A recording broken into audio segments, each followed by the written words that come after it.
There we go. But will the audio be good? We don't even know. Oh, are we live already? Yes! There it is. That we are. Hi, everybody. Hi, Dr. Stewart. There you go. Is that what you're going for, or did I just do a separate joke? No, that was what I was going for. Okay. Very good, Good. very good.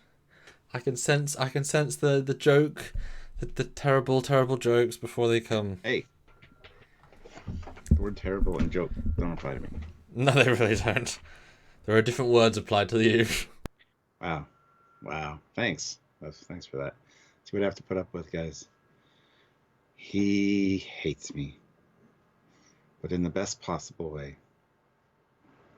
If there is such a thing. Anyway, welcome back, guys. Today we are here to talk about the Picard ending. Did they basically, well, as you see in the title, did they stick the landing? Yeah, I hope you understand what that means. It's a saying in England. I hope it's a saying that translates across the world, because... Well, I know what you mean, but we're also mainly British. Yes. You're the favourite children of two countries, sort of. At least in terms of manners, anyway. But yeah, this is the first live where it's now back to the original time of 10. So, welcome back, UK people. It's now later than it was. And for Stuart and the rest of the world, you haven't worried anyway, so don't start worrying now, I guess. Exactly. Yeah. So, hopefully we get a good number of people. Now that Picard's over, I don't know if they know that we're still doing stuff. We will be. We're going to be here. Yeah, I'm not used to it, but I feel like I've filmed I feel like I've discussed an entire week's worth of Picard already today. I also feel that way. It's weird. It is weird. Until you find out that we filmed an entire week's worth of stuff today. We did. It takes a little while. And it's just... God, I deal so much less in the past. You know? Yeah, I pity you for having to listen to my voice. Luckily, as I said before, you're at double speed, so... But that must sound really good. Well, as I've said, I know the way you say it. That's the... Hey guys! Because literally, that's how I do it. I have to go back and forward on your intro. Let me play it. Let's see if I can bring up the... Now, where are you going to be? You're here in the edit. So I was currently editing a video just before this because I've got stuff to do. Okay, I'm going to try and vamp it up because you're fighting the OBS and the Skype. But this is why I have to listen to Stuart every time I do a video with Stuart's reverse. Hey guys, welcome to. Okay, and. Hey guys, welcome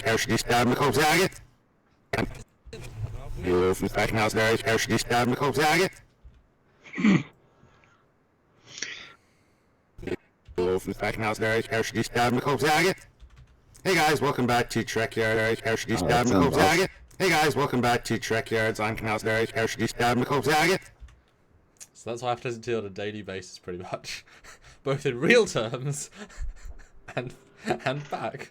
Did you ever get my subliminal backwards messaging that I put into some of the things I say? Yeah. Oh, someone said stop. Oh no. Oh, stop that supposed to not. I'm gonna start sharing though after that little preamble. Yeah, hopefully people will join in the meantime. Back in a mo. All right. Well, you know the routine, guys.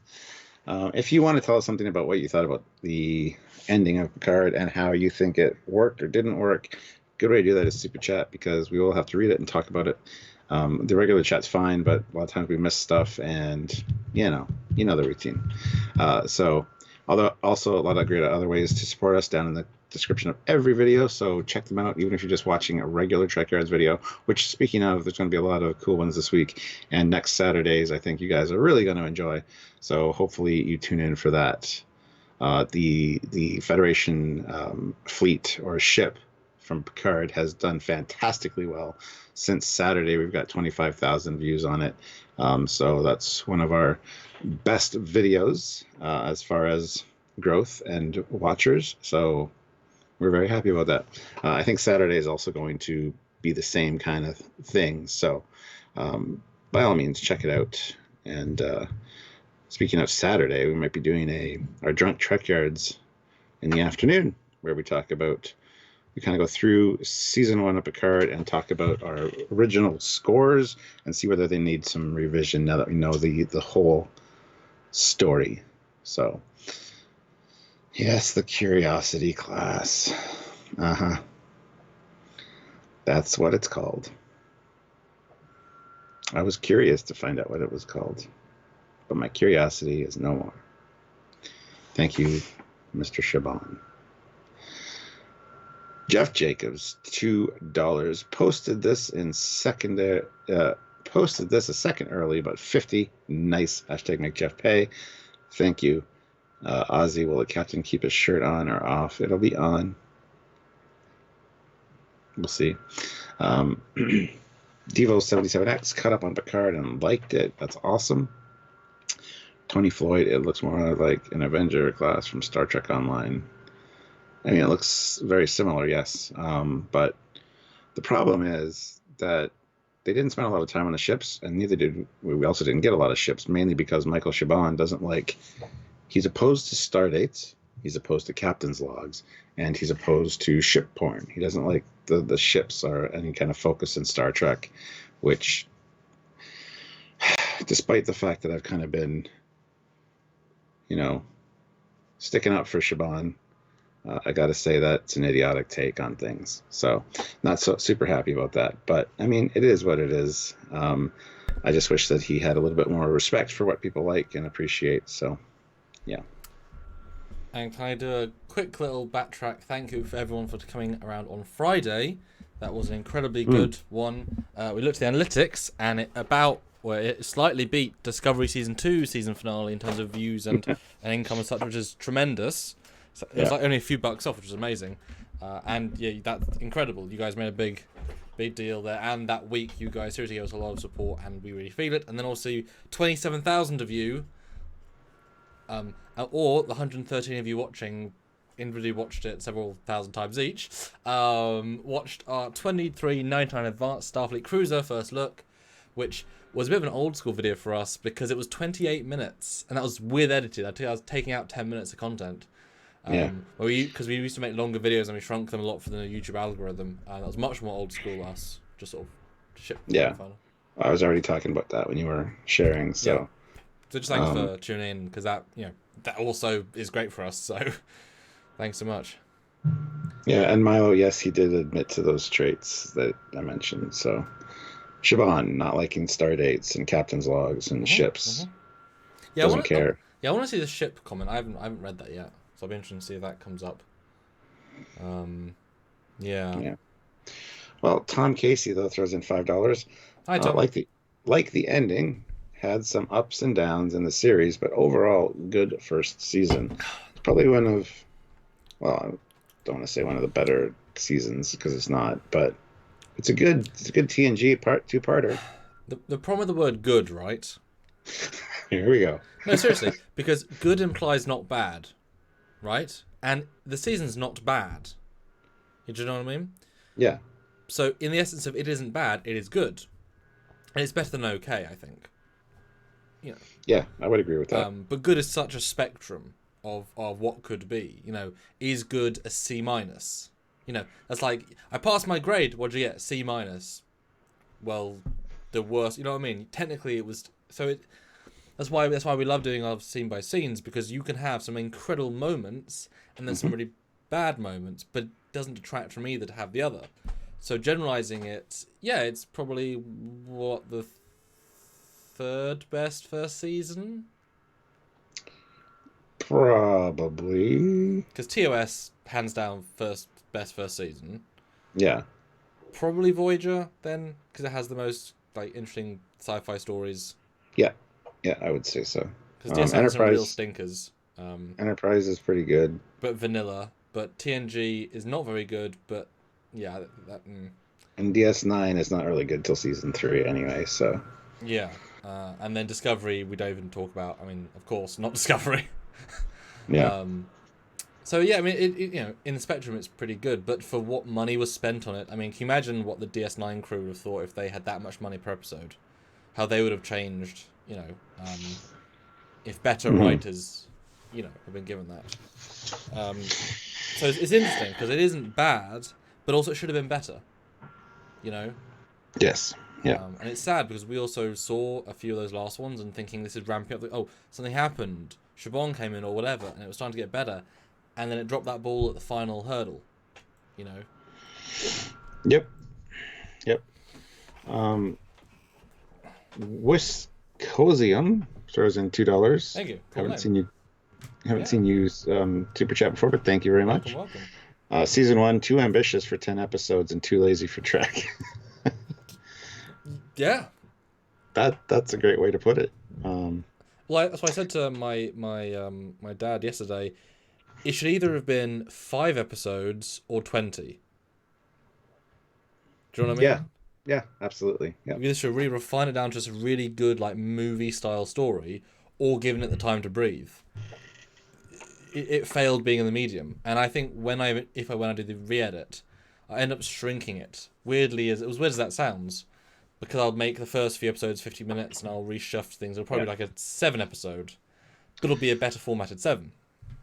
Yeah, the first 5 episodes that definitely did suffer from pacing and some issues, as far as just boring segments. And that's what we said at the time. It's like, you only have 10 hours, and this is the pace you're choosing. And then the last episode, they run through things, and they ignore half of it. And it's weird to both have it be too slow and too quick. That shows completely bad pacing. Well, James Sanders is now a commander, so welcome to the rank of commander. Joint commander, hello. Thanks, James. Appreciate it. Welcome. Yeah. But yeah, I mean, this is going to be an interesting discussion because how do we define stick the landing? Because as we've said, there was a lot of plot threads, and they really laid a lot of groundwork that just fizzled out or went nowhere. And whether that's going to be taken up in season 2 or 3, you know, it's highly doubtful. But sticking the landing is also making sure that everything that you've established and built up to is answered satisfactorily, covered, not forgotten, not fallen by the wayside. And unfortunately, with Alex Kurtzman, that's what he tends to do. He jam packs a lot of ideas in with hopes that they'll, you know, go somewhere. And eventually it just gets whittled down to it's like a tree. From the bottom, it's big, like a pine tree. Yeah.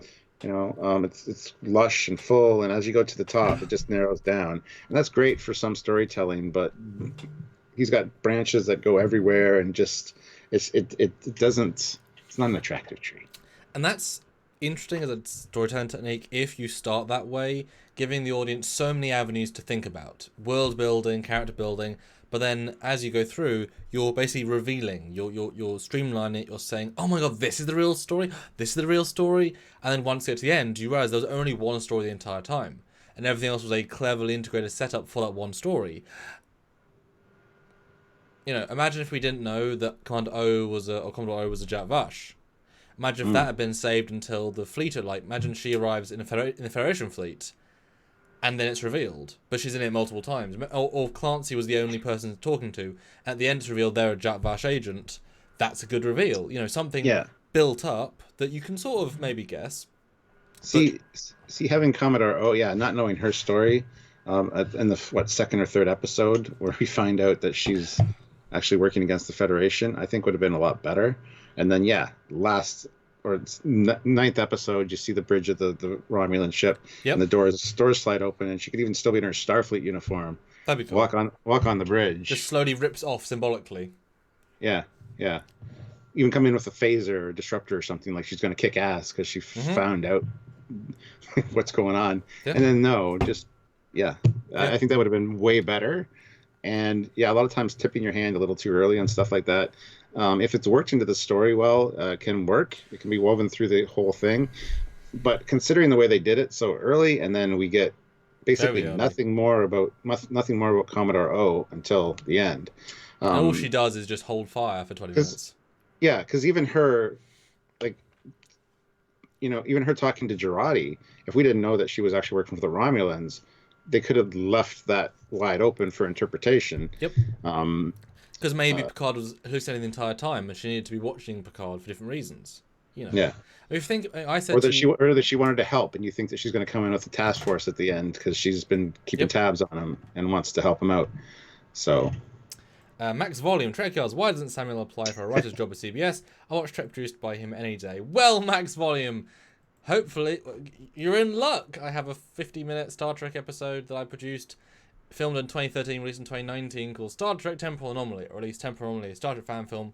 Go look at that. It's a love letter to all 50 years of Star Trek, includes every era, and a lot of very nice CGI. And tune in.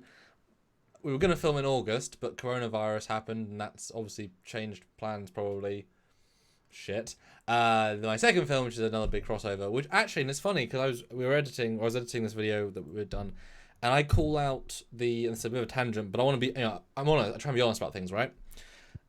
We filmed so much this morning, I don't think you'd actually remember one point I said, but I said that you shouldn't do world-ending or universe-ending plots in Trek. yeah, Which is funny because you've seen the Convergence previs world-ending plot. But it's done in a different way. It's not. That's almost not the story, and you've seen the payoffs and the reveals. Well, speaking of reveals, though, how early in the season did I say to you, there's gonna be another plot here, something else going on? pretty early on. Was there? I mean, no. No. And the way they started with the Dodge and Soji thing fizzled out. Like, well, sure, Maddox sent them there to find out what happened with the attack on Mars, but what was their mission? Like, it just never clearly answered. And I mean, the entire Mars thing, which is very much set up to be the thing, right? The thing that haunts Picard, and Data haunts Picard. We'll never show them again, except at the end. And Mars, once we get, like, when they said we're going to Mars in one of the episodes, clearly that's implication, let's talk about Mars, let's show Mars. But you would think if Mars was that important, you'd make it an integral part of the story. But for me, it almost felt like an afterthought at a certain point. Oh yeah, there's a Mars subplot. It's like, what? Yeah. Well, we have 2 more super chats, so that's awesome.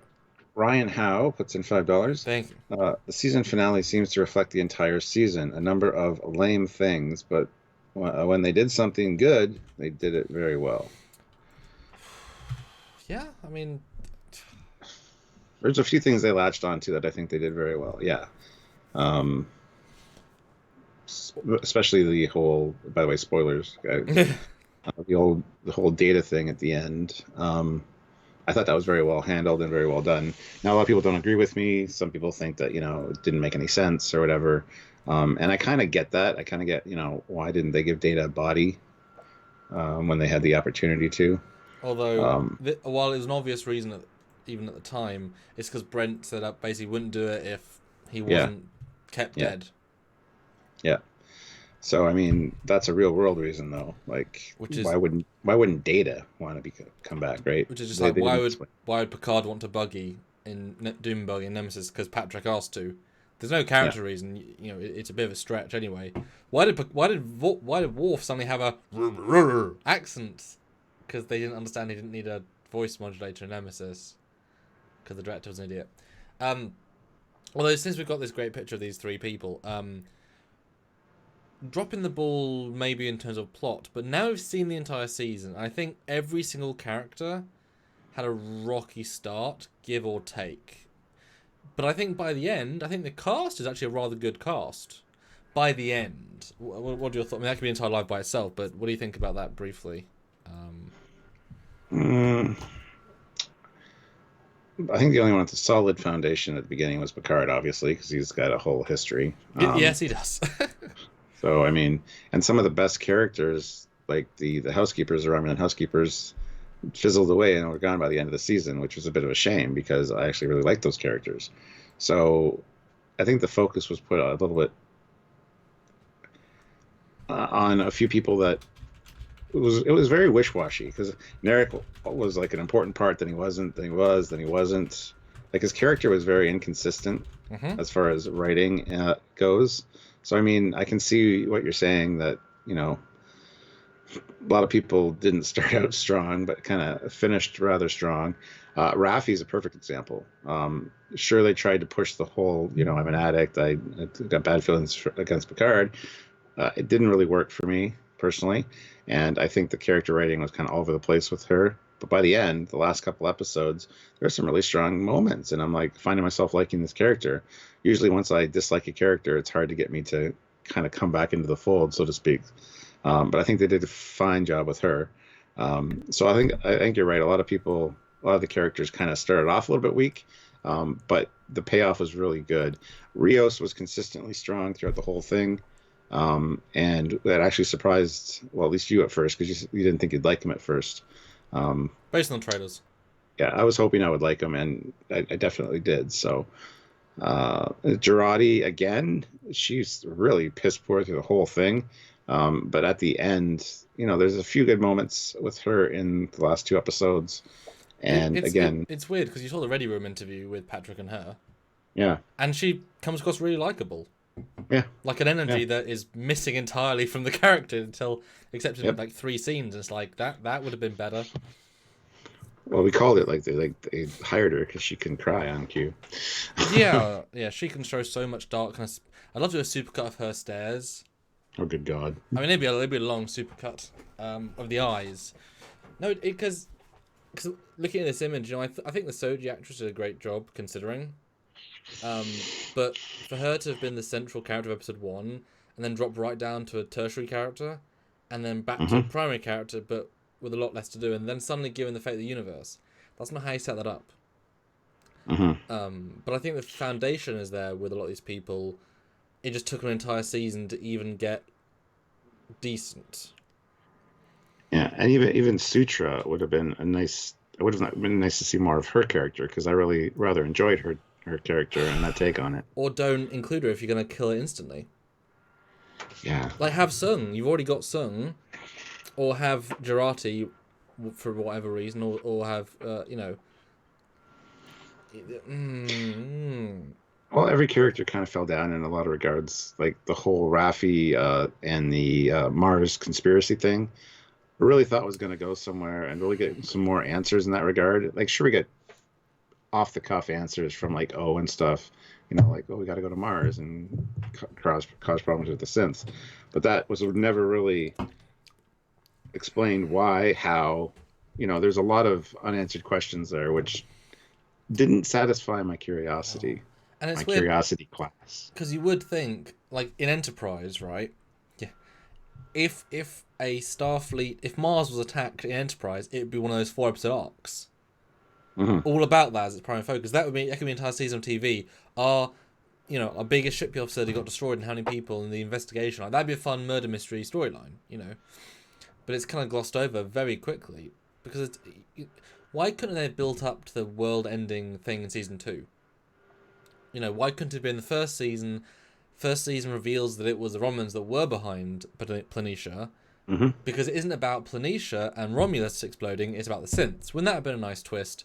If you don't know, she's the android until maybe halfway through the season, because you think it's about Romulus being destroyed and about the refugees, but it's not. I mean, they keep having little things that mean something and ignoring all of them. Picard's fight with the Praetor or the Senator means nothing when you put into context. All these things, it's very strange. Yeah. And even like Icheb and Hugh, like there's a lot of potential there, especially with Hugh. And it's just squandered. It's like so easily just gone. It's like, what? Why? You didn't have to do that. Anyway. Let's see. Paul Johnson puts in £5. Season 1 feels as though it could either be a 2-part episode or a 26-episode season. It's a bizarre anomaly to wrap my head around. Yeah, 100%. As we said, like 5 episodes or 20, like let's get it together. And I've said kind of all along, this would make a great 2-part episode for TNG. Maybe even a 3-part episode if you really want to expand it a little bit and get into the characters. Well, that's a really interesting point though, because there's so much things here. So read the last super chat, and then I'd love to hear what you would do then, or if that was the super chat. What would be the story of the 2-parter then? Actually, what would be the focus story? Because there's so much here, you'd have to strip out most of it. So what would be the 2-parter? Honestly, the whole Dodge Soji thing. Focus on that. Like, you don't need all the other stuff. The only reason there was so much filler in this season was because we had to establish all the new characters, which was done poorly, I might add. But you could do the whole Dodge storyline or Soji storyline very well in a 2-part episode of TNG. So I would take out like the Commodore O stuff and all that.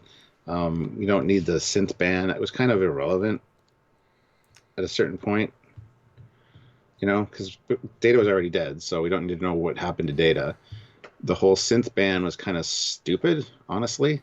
Well, all the political stuff they tried to weave is forcing it to be relevant to modern day politics when that's not really the logical progression. You could argue it, but you'd have to add more layers, and they added none. Yeah. They didn't even explain what relations were to the Roman Empire at any point. Like, these contextual things need to happen, and they completely ignored them.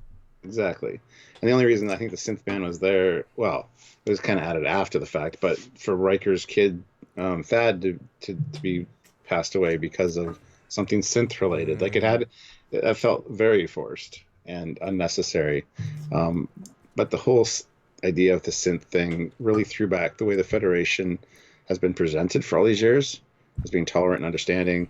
All the like, it was an overreaction for sure. You got to look into it and investigate things, find out that something did go wrong, they were hacked, whatever.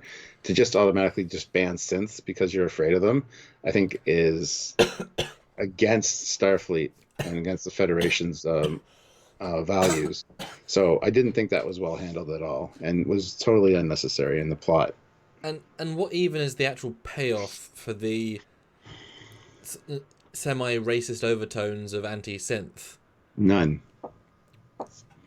But yet that's the core of their story. Synths for banned. Let's make the most human character in all of Star Trek become a synth to show that they can be good. What? It was so poorly handled. I mean, if it was, because I really doubt it was a 3-season arc or 5-season, because Patrick has confirmed he doesn't know what's happening in the next 2 seasons. So it obviously wasn't planned. Otherwise, he was in the writer's room. He would know. Unless he's just saying that. But then one is saying one is saying the other. They can't both be true. And Patrick, an old man, is like to say what he thinks on his mind. Then a writer who wants promotion. I mean, there's that great interview that Kurtzman did with one of the lady producers. I don't remember her name. Sorry.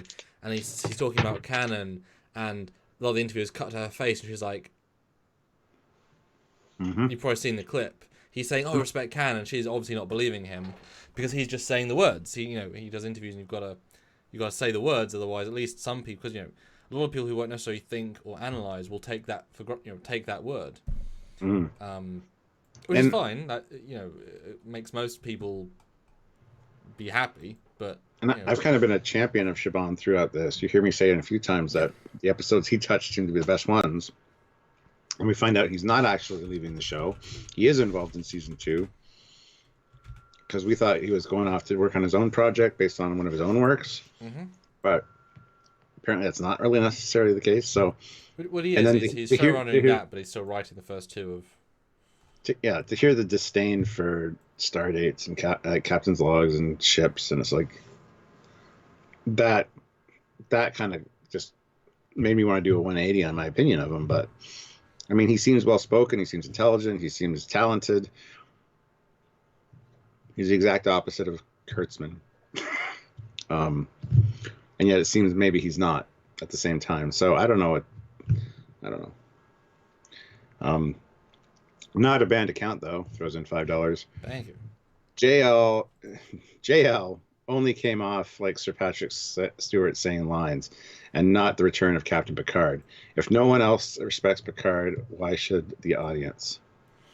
Well, that's interesting because we've actually talked about this a little bit between ourselves, and it's like he deliberately played it that way to seem more frail.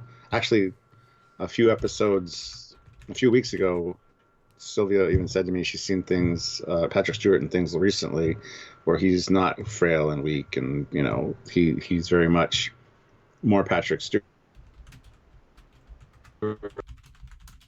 Captain Picard. I mean, so I think playing it kind of weak and tired was the goal.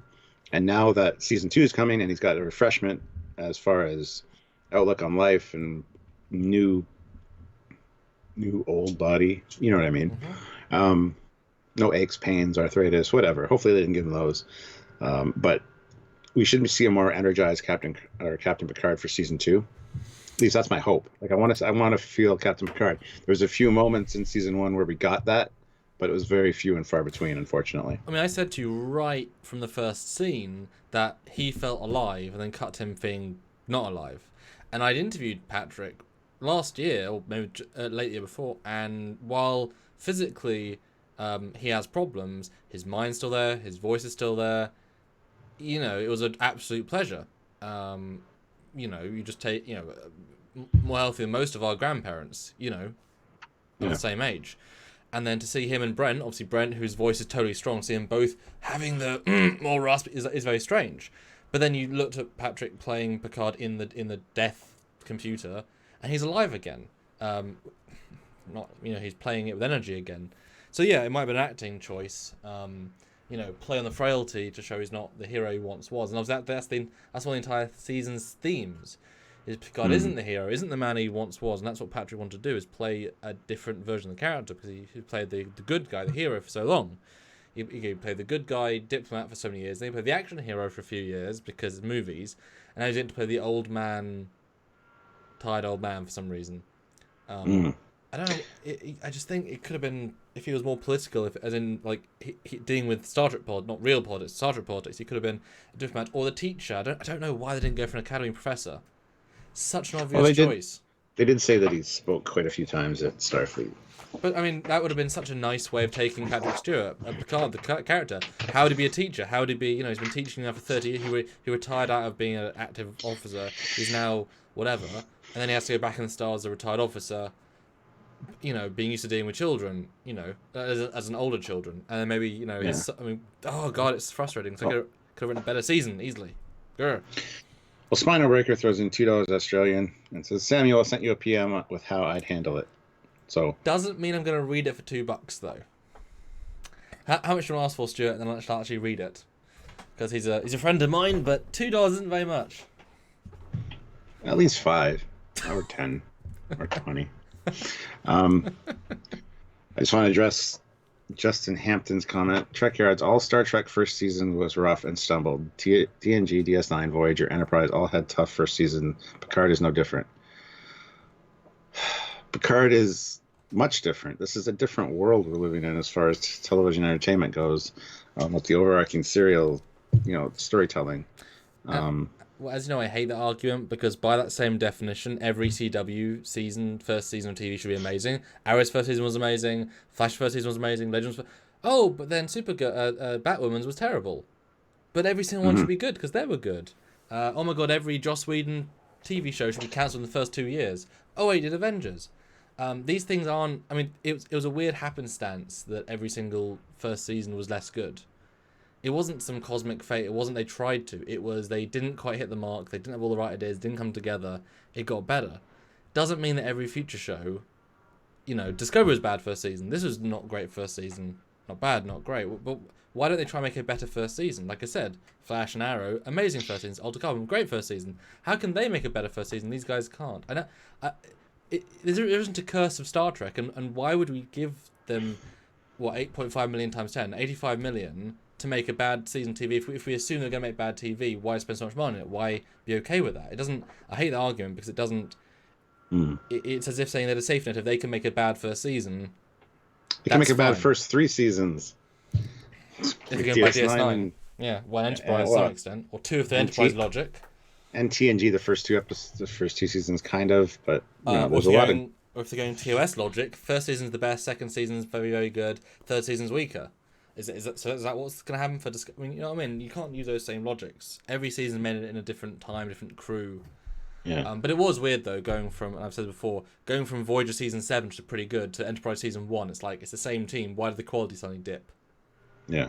You know, so it is weird. I hate that. Well, Spinal Breaker answers you and says, Trekyards, it wasn't for you to read it, and that's all I've got. Oh. Okay. Hasso puts in $2. Borg are cool, but what story purpose did they serve? Yeah. the Borg, that was the biggest letdown from season one for me. The Borg Cube, that was such an interesting story, considering that the Romulans had, control of the cube. They had Federation scientists on board doing stuff. Was that ever explored? No. And then the Borg were kind of like an afterthought. Let's just dump them all into space, use the cube basically as a taxi. Really cool entrance, and then just waste them. It would have been epic in that final episode for that cube to come back online and launch off the planet. So much lost potential with the Borg storyline, and no answers. What happened to all the scientists that were on board? All the Federation scientists that, like the Trill lady that Soji met. That's what I mean. They pack so much stuff into the first part of the season, and then by the end of the season, it's all just little branches, and it doesn't address any of it. And it's not as if a lot of that stuff is exciting for season 2, and they've already said they don't know where they're going for season 2. As in Patrick didn't know, and he was executive producer. He's in the writers' room. Paul Johnson, though he's a member, yay for join, says Trekyards. What story are you trying to tell? Women refugees, synth band, the Destroyer reclamation project. There are so many subplots for a theoretical Picard-centric show, and any of them really focus on Patrick Stewart Picard? Do any of them Picard story? No, I mean, it would have been if it was all about his disease or his parietal issue that was going to cause his death, and they focused on that during the course of the whole thing, but they didn't. They mentioned it in one of the first episodes. You get the idea that he's got like 4 or 5 years left. Sure, it's progressing, but you don't get the idea it's going to be like literally 2 weeks. And then they forget about it for the course of the season until, what was it, episode 9? Episode 8, 9, something like that. They're like, oh, that's the thing. We gotta mention that because it's going to be important later. It should have been him having hallucinations or dreams or episodes where he feels faint, whatever, laced throughout the course of the season, so that you got a sense that this is actually progressing and escalating. Not that he's fine the whole season until the end. That's my biggest pet peeve with that storyline as well, with it being Picard. It's bizarre. There's so many. I mean, like I said, if I do a re-edit, I might have to just cut out half the subplots, and it might feel more refined. If you can re-edit to actually understand the single story. I know you got super chats to read, but I want to talk about the whole modern day political parallel stuff or lack thereof. If you want to jump in the super chats, and I'll talk about that in a minute. Yeah, sure. Jeff Jacobs, $2. I'm convinced that he was playing old. Can't wait for season 3. Yeah, it kind of seems that way. Or season 2, sorry. But yeah, I mean, absolutely. But why was Brent playing old? Yeah, well, like we said, it sounded like he was sick almost. Yeah, I guess he was, yeah. Ryan Howe, $2. Thank you. Though, if Stewart passes away before season 2, deep fake time. No, don't deep fake. Patrick's fine. He's in fine health. He's just hard for him to move a little bit, but he's fine. Yeah. Paul Johnson, £5. Early TNG was weak, but it was Trek in tone. Mm-hmm. No matter how good the writing on Picard gets, it will never be Star Trek unless it's tonally rebooted. Not only that, but spend your budget better. Mm-hmm. Make sets, make ships, make props that are actually not something that you recognize as something you could literally go find as part of your house. Like the laziness or the cost-cutting measures were a little bit too much. And yet they burned on unnecessary things. Like hologram displays. Well, yeah, a lot of stuff. Yeah, I mean, they certainly had a budget for that, and it's like they had some of the talented people working on holograms because they needed some finesse and gave the lesser people to do other stuff. But in terms of, again, early TNG, we just did the reviews of TNG season 1, most of season 2. Mm. It's weak is subjective based on other Trek. It's most of it is subpar, but it's still got good things. It's more the acting that stands out, and the fact that the actors understand the characters pretty quickly, and you start to see the genuine. These are some good moments, and it escalates very quickly. Yeah, even season it's just 1. It's bad in hindsight. I mean, if you were just watching it the first round, I mean, there's a few questionable episodes, but overall, something new to look at every week. They spent the money on beautiful sets, beautiful Which improved throughout the models. season. You saw Yeah. distinct improvement from Yep. like second episode to 10th. Yep. Beautiful special effects. Like you can see where the budget for TNG went in those first couple seasons. Yep. You know, stories, bad story here and there notwithstanding.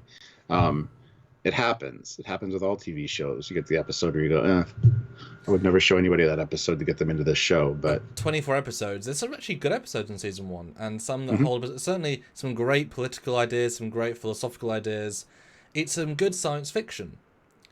And the acting, as I said, it's the acting and the stories that raise it above the production value and some of the downfalls and editing and such. It's those two bits. In this show, the acting is good, but the story is not good. And there's very little science fiction that isn't. I mean, the fact they've had a giant blue sky beam, you know, and a threat to the entire universe. Although, weirdly enough, I enjoyed Discovery's equivalent of big blue sky beam. In their case, it was multiple squid missiles and you know, future and Red Angel suit. I think that I was rewatching some of that for prep for one of our episodes, and it's like, oh my god, that show Discovery season 2 looks big budget. If you sort of vaguely recall, I mean, some of the sequences look absolutely gorgeous, and it's like, what the hell? How did this show drop the ball so hard when there's got more money in Discovery, less characters, well, less main cast, I think. How is that? Why would you put money in Discovery than you would Picard? Wouldn't you give Picard every chance? Because this is where the franchise could go. Apart from the fact that Patrick can only do so many seasons and Discovery could do 10 if you wanted to. You know, more people watch this than Discovery by a long way. This has been reviewed better by critics and people. It's amazing you would give this one, you know, if anything, you siphon money from Discovery into this. You don't do the other way around. And yet that has some good looking sequences. I know they overspent their first season budget, or their first few episodes of season 2 budgets, why they got fired, part of the reason. But you watch those first episode bits, it's just like, oh my god, the value, the quality of some of these early episodes are really good looking visually. You know. Yeah. Telma LML puts in $2 and says, remove Kurtzman, bring someone who likes Star Trek. That's like one of the major first steps. Make sure the person is invested in the franchise and likes it. I think he likes Star Trek, but more as a money-making franchise. But I think he likes his Star Trek the most. I think he likes his JJ films.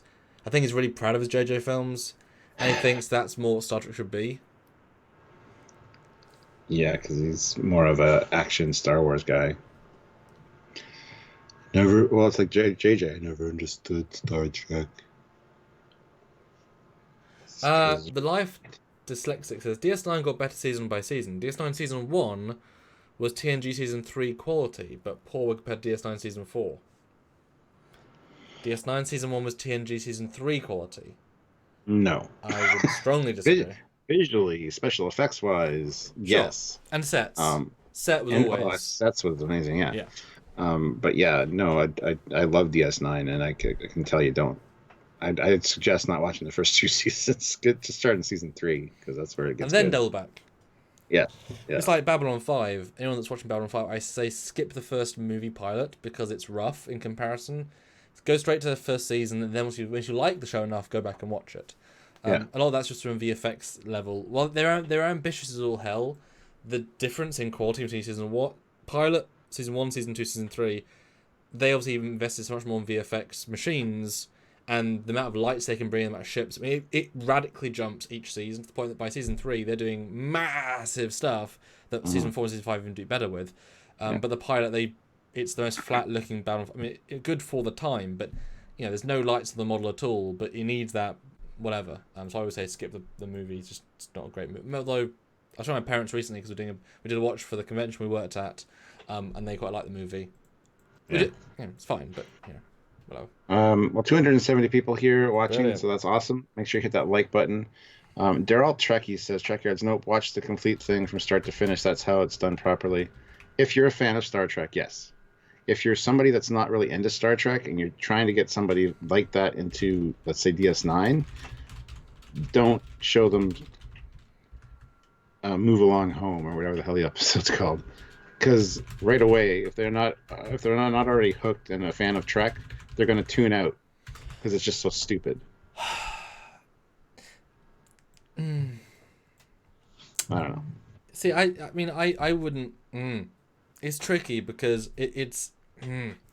Now, if none of the season ones are that good, that's fine. But like we said, there are jewels in each season. TNG season 1 is nothing that great to watch, except TNG season 1 works better because you know these characters are so good, and it's really refreshing to watch them Yes. Yeah. find themselves very quickly and see the nuggets of that was pure him. So when we went up to, lucky we watched it, we went up to George LaForge, LeVar Burton, and while he couldn't speak because he had a thing, we told him he was in engineering season 1. We just rewatched it, and his vibe was so good. He was like, I wasn't in TNG season 1. And we're like, yeah, you were. You're engineering. He didn't remember, and he was actually really kind of like pleased how positive we were because he really stood out once he got in that set. He certainly owned it in a way that it foreshadows beautifully, but they couldn't have known. He actually really loved the fact that he forgot that completely, and so it's nice to see those bits come in. And as with all shows, I mean, they get better. Discovery Season 2 was better than Discovery Season 1. I think 3 better than 2 because it got to learn. I think Picard Season 1 will be a far cry from Season 2. They've already built the sets. They already know their budget. Yeah. They maybe either will burn it on guest actors more, but get better contracts. Because I'm sure that when Jonathan was rushedly brought in to be an actor, I'm sure they were able to make a contract where, well, he got an ASAP rate. Like, we need you in 3 weeks, change your commitments. Whereas if he, says we want you for 3 episodes this season, a year in advance, I'm sure he could negotiate lower, in the abstract sense. Yeah. Yeah. Noel puts in $2. Thank you. Geordi as the lead would have made more sense. At least be in it, yeah. Yeah. Sebastian, €2. Some credits for Corona beer and toilet paper. Thank you very much, Sebastian. Although I will say, actually, let me send myself a picture. Let me bring up a picture, because this might make us all feel better about life. But keep super chatting, and I will just send this to myself. Eugene, 250 rubles. It's not even a season. Multiple different plot lines, but they form a single arc. Both seasons of Discovery have at least 2 arcs. This is interesting. This is a good point. Yeah. Mm-hmm. I mean, I think we both enjoyed Picard more, but maybe in terms of story, Discovery might be better in terms of like formatted narrative, or maybe they just made a harder effort in. Well, maybe because they had more episodes, when they had to shift the season arc, they had more. Although obviously in season 1 Discovery, they managed to buy themselves 3 more episodes because they messed up their arc so much they had to make more. Which tells you something, whereas Picard, they never had that chance. Yeah. I think we could both imagine if they suddenly got commissioned for 4 more episodes. I mean, boy, they needed them. Something about the show, they needed more episodes. So they could have done with that. Yeah. Well, Mark Lawrence throws in $10. Thank you very much, Mark. With the foul language and unnecessary gore, I wouldn't be showing either Discovery or Picard to my children. Seems like they are trying to kill off next generation of fandom. Yeah, I mean, I don't know. I would still show my kids the show if they were younger. I wouldn't care. It's just swearing. It's not a big deal. In the abstract sense, you wouldn't show the J.J. Abrams films to your young kids because they're too vibrant, too aggressive. Watching Spock beat Kirk to a pulp and then Khan to a pulp, and then these things aren't children friendly. Discovery is too violent, too graphic. You wouldn't show that. Picard definitely as well. But they're not for children. They're not, and they're not. Discovery wasn't even for Trek fans. Picard went the other way. Weirdly, is only for Trek fans because there's so much canon involved, and it's also for a mature audience. But neither it uses to its fullest extent. It's weird. Picard, yeah, but a lot of people are going to say that when they grew up watching TNG when they were kids and they played with the Playmates toys, and that's what made them Star Trek fans. So they're kind of cutting off their fandom at the knees by not making it accessible to younger audiences, which I get, but. Well, many people have argued that the audience is getting older anyway, and therefore, need new fans. But, So just as a little bit of an aside, as you were mentioning earlier, Someone gave us money for the toilet paper and such. Well, this is my local store today. The biggest supermarket in my area. Look, there is toilet paper back. Yay. So if anyone wants to come to England and go to my local Sainsbury's, then there is toilet paper. So just saying, stocks are getting back slowly and surely. We're only 2 weeks out from the UK going all haywire, and that's a pretty hefty amount of toilet paper. Like, considering, that's I think fine. that's the same. I think that's the same everywhere, though. It's the same with here. Plus, they also have signs like limit of 2 per customer, This is just true. to make it nice for everybody else. So. Yeah. So I wouldn't be worried, guys. No. Telma ML puts in $2. Thank you. With the money you two could make could make a better Trek. Absolutely. I will agree with that. And I'm certainly trying with Convergence, with a very, very small budget, but a lot of cool visual effects and story and characters. Yeah. I'm trying to make a story. And I do help other fan films to some extent. Some, at least maybe nudge some canon stuff. Yeah. Yeah. The Trembler, $5. So at the end, they're heading to Deep Space 12 to turn Girardi in, right? Or not? They actually dropped murder as a plot point. Yeah, they did. We've talked about this ad nauseum, so that's why we're kind of like, it's gonna come down to the point of she will be forced to do it by O. You might argue with that, but that's what they're gonna say. So best to just move on with it. Yeah, and it would be nice if Girardi, there was something there, because that could be an entire season. You know, I mean, the T'Pol had an entire season be a drug addict, and it was great. It was a really intelligent written story arc, from very start to very end. And what do we get? What in comparison? What do we get with Raffi's drug addiction? She was addict once, off it 2 episodes later with her son, went back on it, didn't affect her job, went off it again, was fine. What was their point? If I was the actress, I'd be disappointed in everything about that. I know she was quite proud of it, but it's like, that at some point they're just saying what their agents have told them to say. Yeah. You know, or and it's one thing that I know you don't agree with sometimes, that the actors don't think of the show the way we see it, because for a lot of actors, the way they've seen the show is they're behind the scenes on set, and they don't really remember the lines as much because they remember the fun interactions at the craft table, or chatting to this actor or this actor, and so they remember it much more fondly for different reasons, and so they think, oh, it was a great set. Oh, the story was shit, but they don't focus on that. They focus on their time with the actors that they enjoyed, or their time acting interesting lines, at least the ones they remember. Yeah. Well, Geralt Trekkie says, oh yeah? You think you could do better Trek? Now that's interesting. What would you have done differently and why?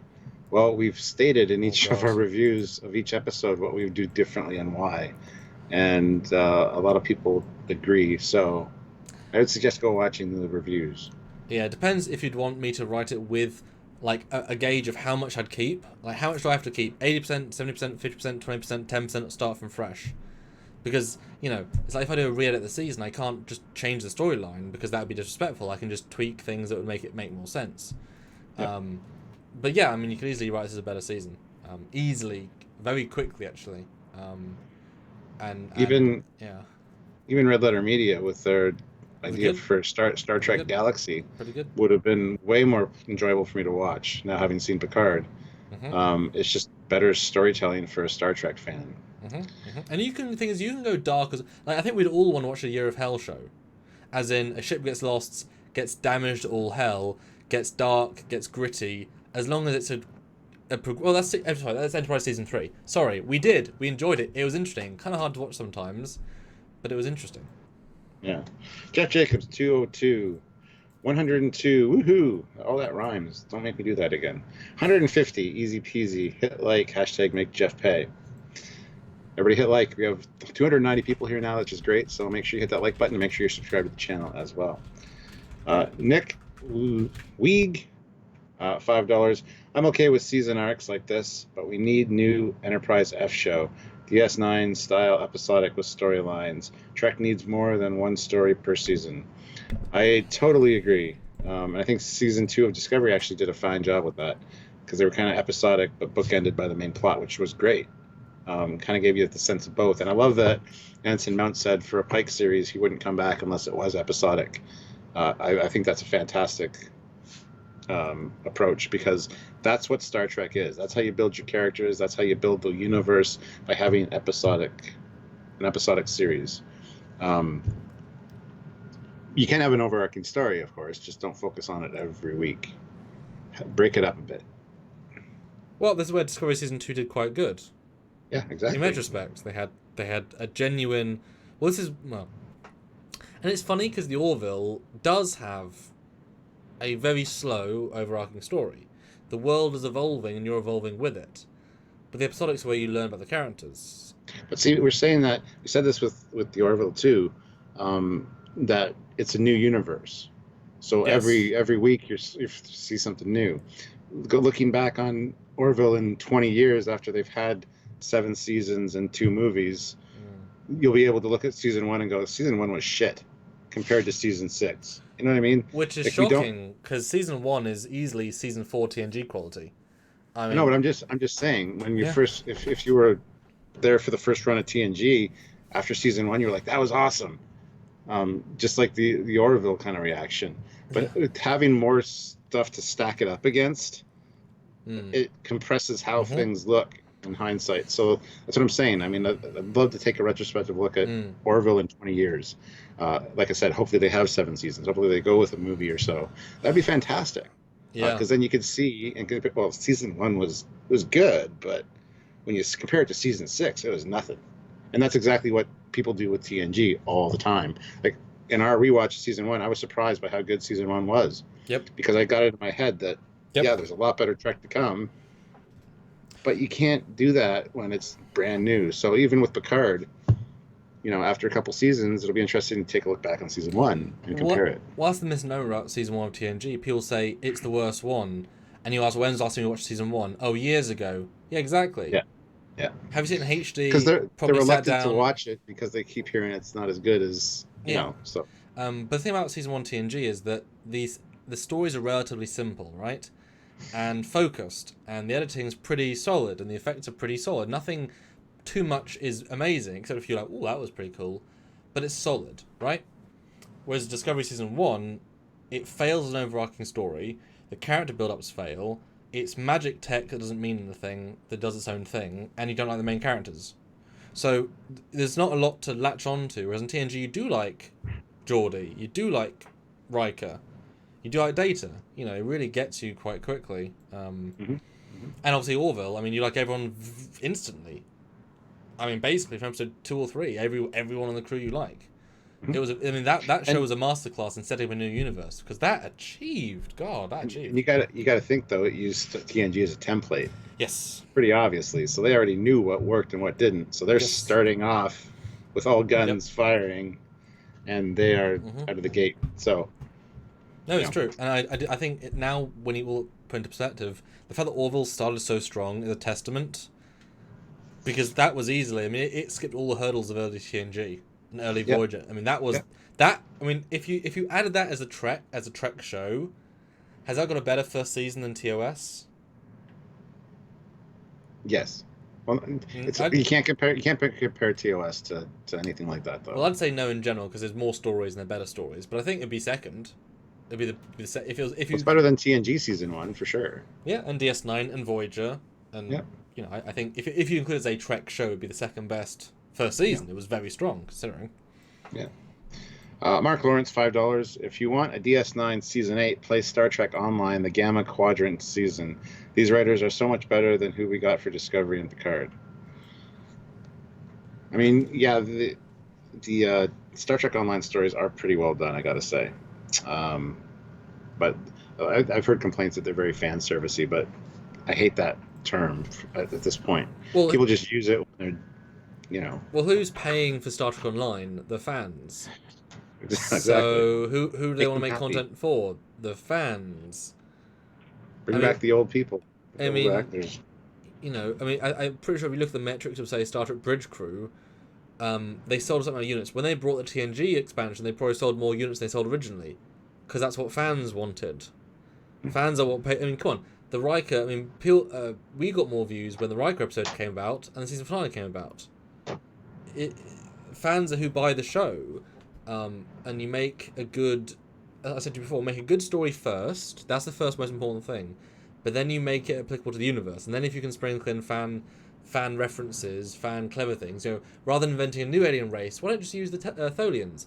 It makes sense. They're aggressive. They're not crystalline, but they're not human. They're not organic. Oh, use Tholians instead of inventing someone else. Use the universe. Oh, now you have a Tholian web tech you can use, or you have.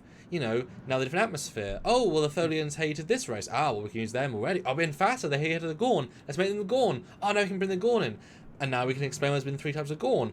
We'll explain that. Oh, we'll include the JJ Gorn as a subclass. Oh, no, you know what I mean? Now you start linking everything in. And you make and then all it is just a show about people, but you've now made, that's why, the Tranya, the Kazinti, all these things in the show was clever.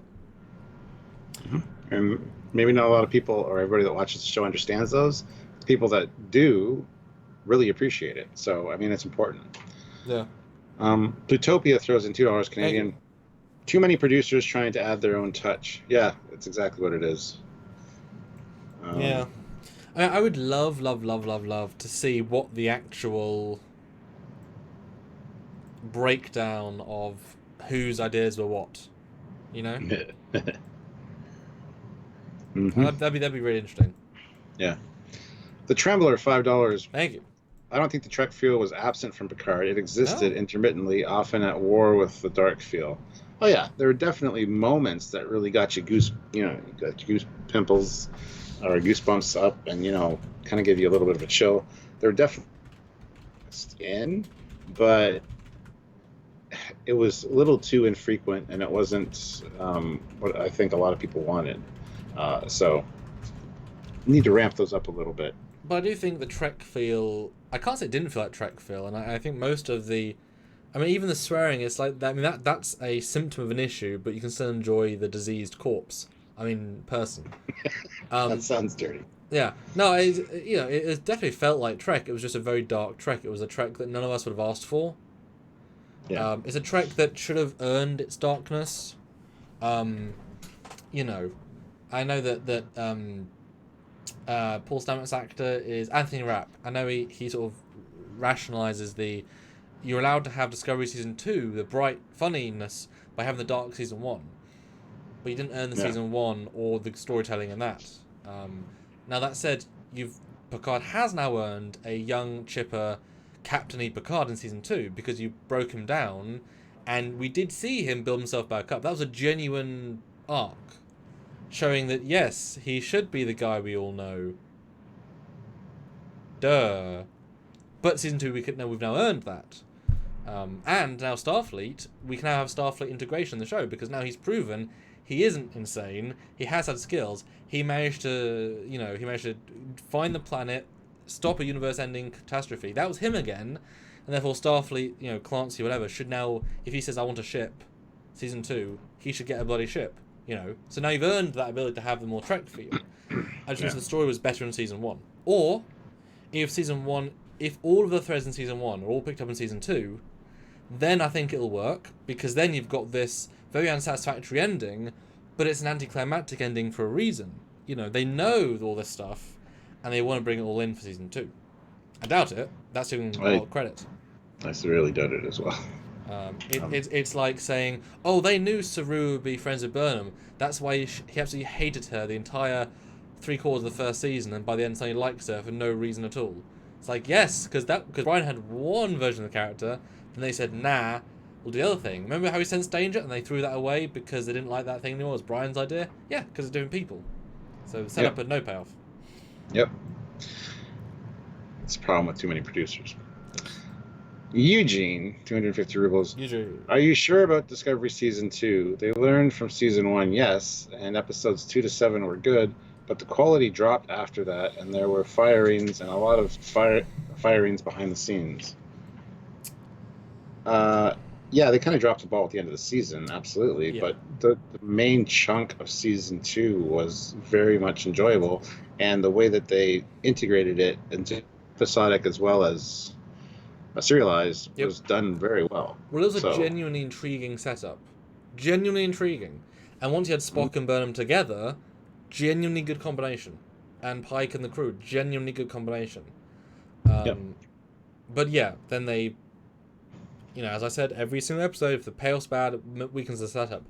But even though the setup was the payoff was terrible, I still have genuinely fond memories of the payoff, of the setup. And again, that season is ripe for a re-edit, but for different reasons, Yep.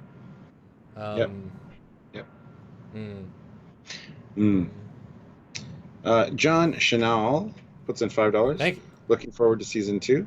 I think we all are.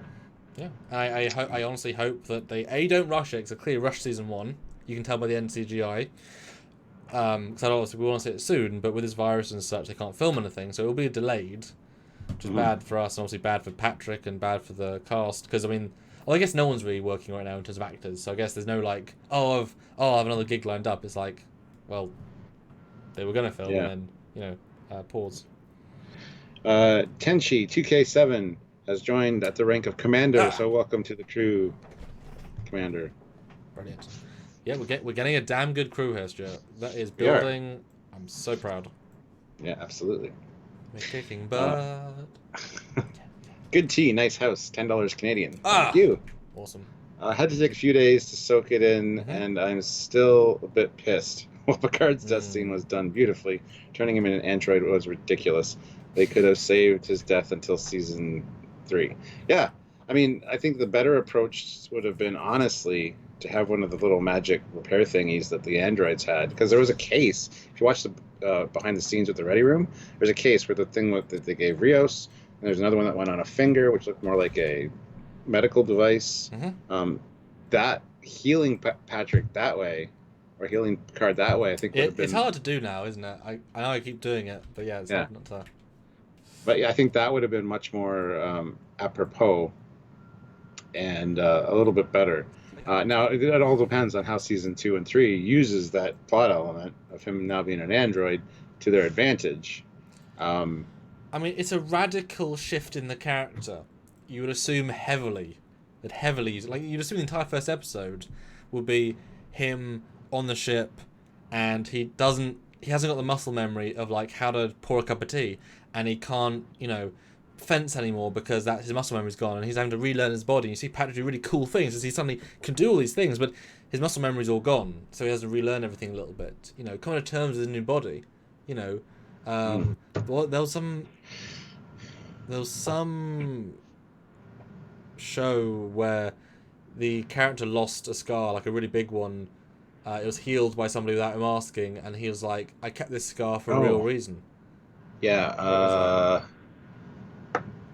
Ooh. It was recently.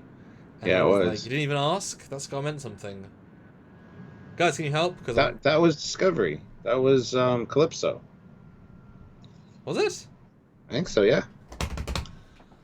I think so. I mean, I think that was in it, but it's not the vibe I was. I don't think that was the one I was thinking of. But yeah, that did happen there too. Yeah, Siobhan wrote that one, I think. Hazraz says, Did Patrick Stewart want his character to die that way? I have a feeling that he had a say in it. Nope, didn't know he was going to die until 3 episodes earlier. So, no, he didn't. Yeah. Which is weird as all hell. Although Siobhan said he knew they wanted him to be killed in the first season. So... And Zachary Gibbons says, synth, not android. Yes, we know. Synth organic.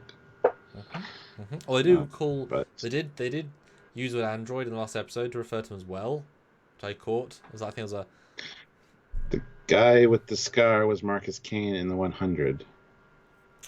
Haven't seen that show, but thanks for the reference. But I haven't seen that show.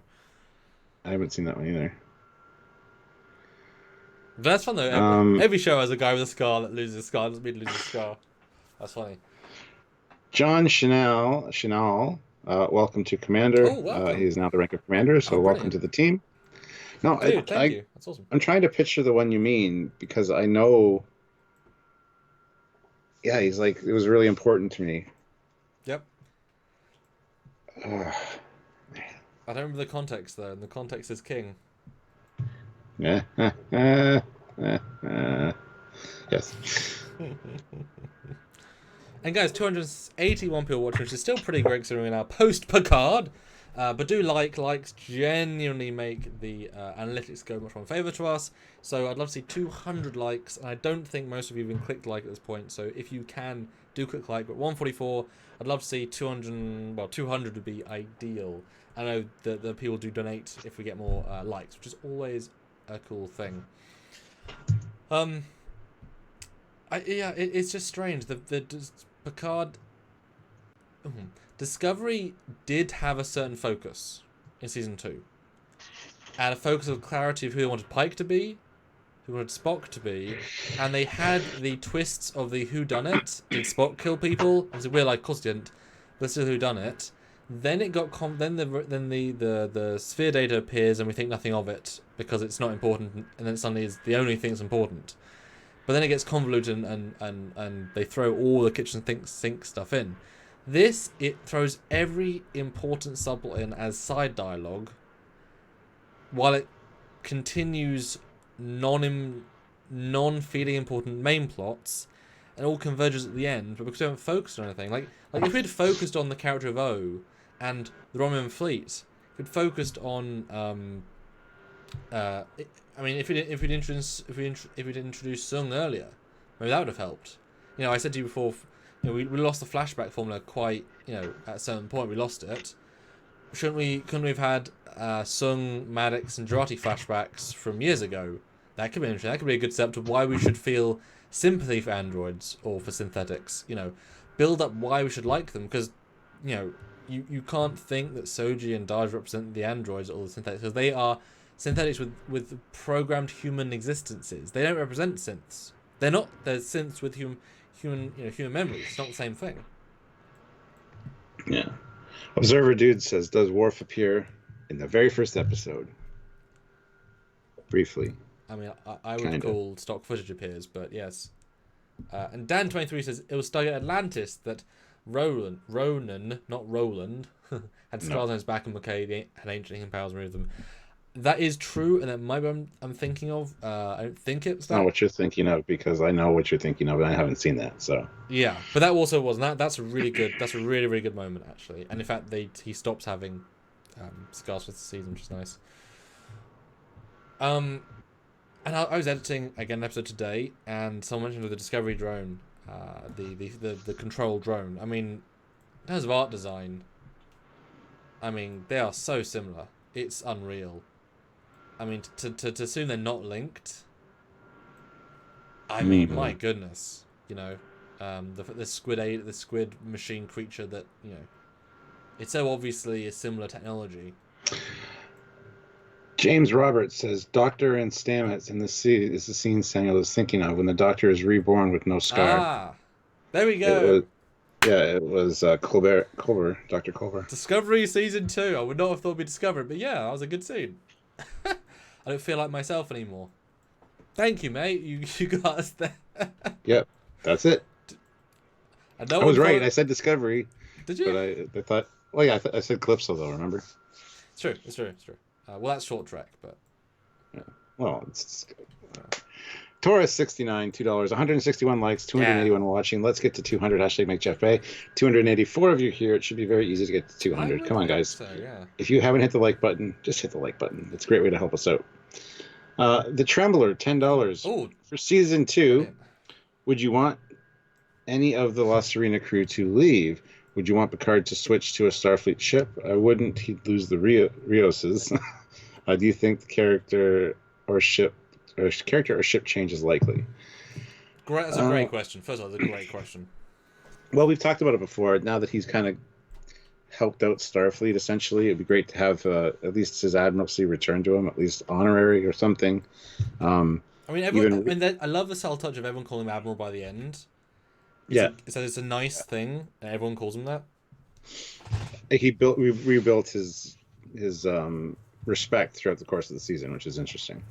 But yeah, I mean, it would be great for Rios and Raffi to get their commissions back, because we now know the stories of why they both got booted, and that since they helped in this, it'd be great for Rios to get a upgrade to captain, get a ship, have Raffi as a second in command. Ambassador Picard around to do Picard type speeches and things. I think it could work. Um, as for any of the Lost Serena crew to leave, like Girardi, we don't need Girardi. I think her and Rios are a bad match to begin with, so I don't want that to be a thing. She's a murderer. It'd be fine if she was off the ship, like kind of in a even a blue collar kind of like where Tom Paris was, not really in prison, but like in you know because it really wasn't her fault. It wasn't first degree murder. It was more like manslaughter or whatever. Um, Well, she was under duress of an ancient power-based thing. I mean, she can plead insanity as well, I'm sure. Also, they're saying check PayPal, by the way. Oh, yeah. Well, she could be in it. She doesn't need to be part of the crew, in my opinion. Well, the thing is, her story's so done. And yes, she could stay around and monitor Soji, but that would feel kind of hollow to me. I guess she could monitor Picard, but I mean, she provided the only reason she was in the story was to kill Maddox, and then be someone for Picard to talk to, and to get him out. She didn't provide any technical skill at any point in the season, except I guess right at the end of the Golem, I suppose. But you could easily have written in Sung to be able to do that. Like that wasn't essential. So she was not important for most of the plot in terms of her skill set. She was just there because she was the one that was there. As such, her skill set clearly isn't the most important thing. Although she does explicitly say, I finally found my family. Ooh. Well, Tangerine Star throws us £4 on PayPal, so thank you. Appreciate it. Tangerine Star 26. Gotta be specific because there's probably more of them. Picard is sadly a faded copy and paste idea of Star Trek, which lacks the mythos and ethos of that superior effort, which was carefully and lovingly built over decades to such confident depth. Filled with missed opportunities, plot holes, and half-baked sci-fi ideas, Picard only makes for adequate science fiction viewing, not discerning Star Trek viewing. Instead, choosing divisiveness over universal thematic appeal, there are no excuses, especially not with the budget that they had and the loyalty and love of fans, all sadly wasted. They do get lots of things right, and lots more close enough, but too much misses the mark for me. This simply isn't good enough, not with the likes of Orville, Lost in Space, The Expanse, Watchmen, The Boys, Westworld, to name a few, which have all landed on point. What these all prove is that when you cleverly use existing canon and not arrogantly ignore it, you have sure foundations to innovate and build. This is also very true of Discovery. I lament the current state of Star Trek, but hope for better in the future. That is all very well said. So, bravo. Yeah. You made me read it. Yeah, for $4. Because they are learning, right? But this show was surprisingly and unsurprisingly still filled with the Kurtzman DNA. That is what's hurting the brand. Why are there no toys of Picard? Why are there no action figures, model kits? Why was Discovery. Discovery? Why is there no mobile games? Why there's no cross-media anything? And even Discovery, they had a couple of busts. They had the Discovery collection for Eagle Moss, but that is no surprise. They have a book or two, a comic, I believe, or two. It's so under-supported. Whereas, the motion picture, there's a Burger King advert,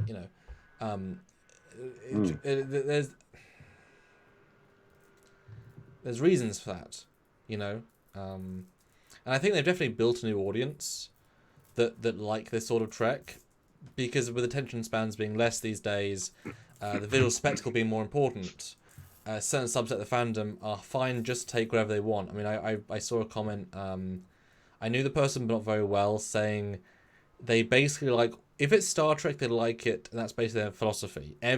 All Star Trek is good to different degrees. Everything is different in different ways, but every bit of Star Trek is worth having, and he appreciates everything. And I'm like, if you're that sort of person that will just take whatever he's given, and then the creator, well, what happens? I mean, they can slash the budget by 50%. They could slash the camera angles. They don't have to be fancy because you don't care. All you want is new Trek. They can, have worse actors. They can have no canon. Who cares? If you're going to accept it either way, then they can start cutting their standards because you don't care. And then people like us who need the canon, we got season 2 of Discovery. Our voices made sure they addressed the Klingons, and you know, that stuff wouldn't have happened if we hadn't have spoken out. Obviously, there are voices that are too negative and just go over the top, and there are people that are too positive. But you know, without those levels of guys, what are you up to? You know, and hopefully the message will have been heard. That unlike Chris Chibnall for Doctor Who, who chose not to even read reviews.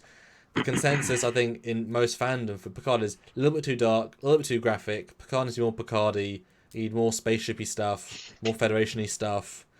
You know, more episodes, better spent budget, and then everything off that perspective. Yeah. Well, Snowman Frost said, "Who would buy the disco stuff?" There's a lot of disco stuff I would buy. If they made the action figures, I'd get Tilly, Stamets, Lorca, Saru.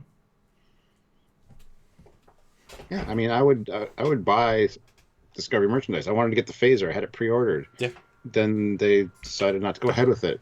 And that tells the audience that you're a consumer that will still support an interesting product, even if you don't like the show, even if you think the show itself is not the highest quality. You're like, oh, that's interesting.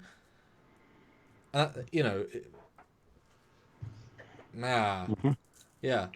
As for Picard action figures, I'd get Rios. Rios 2, Rios 3, Rios 4. All the Rioses. All the Rioses. 5-pack. Yeah. And old Picard. But I mean, other than that... 7 and 9? Yeah, 7 and 9 I would, for sure. If they sold the rifle, I'd get the rifle. I would get... I'd get the Lesserina concept model with the Bassards.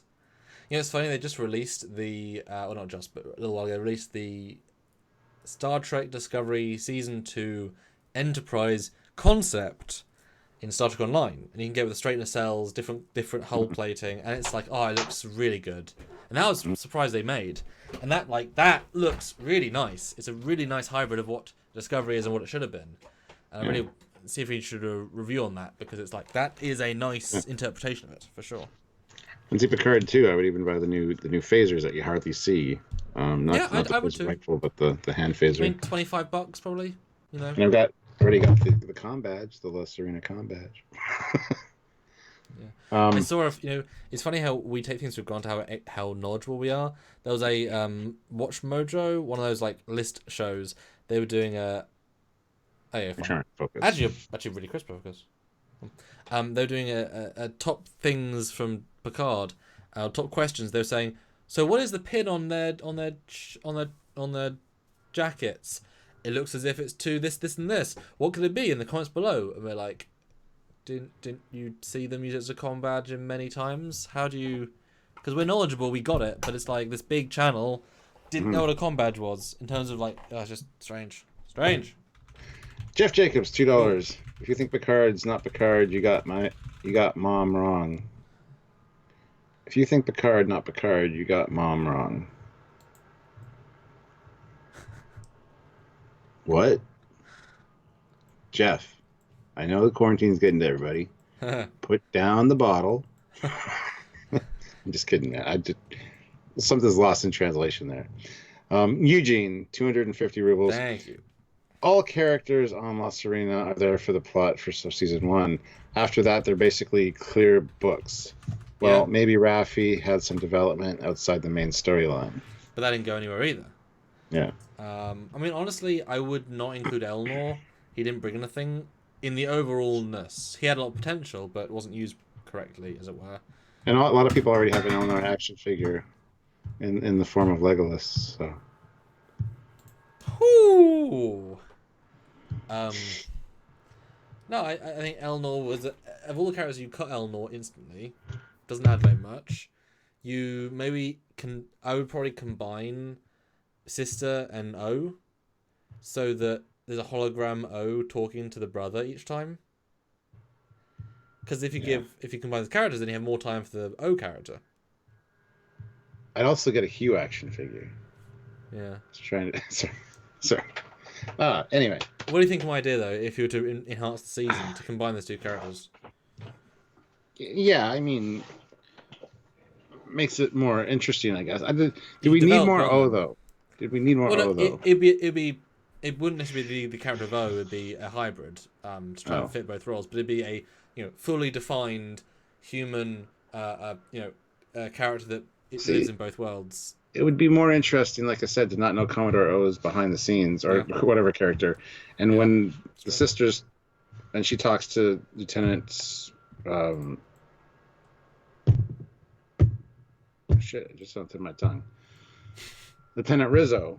And then when the sister's talking to Narek via subspace communications, not on the Romulan ship, it's like Future Man from Enterprise, where you can't see their face, whatever. So it maintains some of that mystery. That would be great.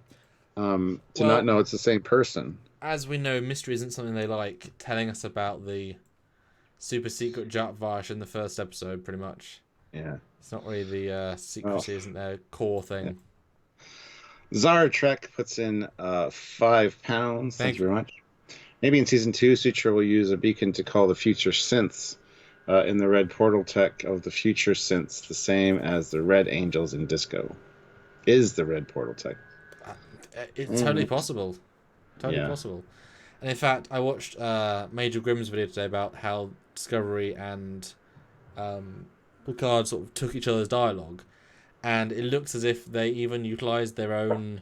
When you see the Apocalypse video of the mind meld of the Red Angel, you know that portal effect that you liked in the Picard with the red? Like the red goes through effect. Or green, sorry, it's green in the Picard, right? Mm-hmm. It's the same exact effect, but red in Discovery. Because the Red Angel effect. Hmm. And they even reused 2 of the clips. So the vision of the future in Picard is partially the same vision, as in it isn't trying to be, but they reuse footage and the same effect from that future vision. So both future visions are the same in terms of some bits. How weird is that, Stuart? It's weird to me. Okay, I got clarification on Jeff Jacobs' quote. Oh, okay. He said, "If you think Picard is Picard, you got Measure of a Man wrong." That's what Mom is supposed to be. How would we know that? Anyway, and no, you don't seem sloshed. I was just joking. Torah69 puts in $2. I would get Elnor if they release him. That sounds dirty somehow. I would get Indiana Jones villain Picard. And I would also get French pirate Picard character figure. Miet. And Mr. Vok, whatever his name was. Tyler Vok? No, Mr. Vup. Remember Mr. Vup? The reptiloid who's a beta Nari. Oh, God, yeah. Yeah. And B'Jazel, I'd get her action figure. So, Stuart, the question. Did Star Trek Season 1... No. Star Trek Season 1 definitely start the landing. Did Picard stick the landing? You know, it's weird. After all this discussion, I still think it sort of did, in a sense. Because, like I said, it wasn't a bad ending. It was just disappointing. But it wasn't bad. And considering a lot of other things, you know... It was a bad out of left field. Well, not bad. It was a out of left field ending. It's nothing that you could have predicted with the whole Data thing. Well, certainly that, yeah. That was like hey, we're gonna slap you upside the head with this. No, that's true. There's no setup for that, which means that there is in terms of the Picard side, but not for the Data side. He's just there. It would have been kind of nice if, and this actually would have. There we go. I've thought another connection. What if when in the first episode, Daj is talking to Picard and has this sense of knowing him. What if she has a message from Data? No one knows a message from Data, but it's a message because obviously the Data personality was used to create, and those are the last ones they created. And Data was sensing, so as in the Data in the program was sensing Sutra's intent or whatever, and he made a warning, and it only comes out throughout the plot because no one could have predicted there'd be a Data program inside of a matrix. Therefore, that scene is just out of left field. Yeah, right. And it's just like, oh, wow. There's no setup for that, which means every step you do have, you're setting aside to have a 7-minute scene that's a TNG payoff. But it doesn't give you any credit for your show, just gives credit for TNG. Yeah. I would also get a Data action figure. And a Golem Picard, where he's naked. And old Riker. The Riker in Starfleet uniform. Oh, that... Sorry. Yeah. kind of going off the rails here. S- Paul Johnson, 2 pounds. Season 1 felt like it was written by an algorithm. Maybe it was the first AI used to create a Star Trek show. Kevin Scott, 76, $2. Now Picard is an other, a current issue.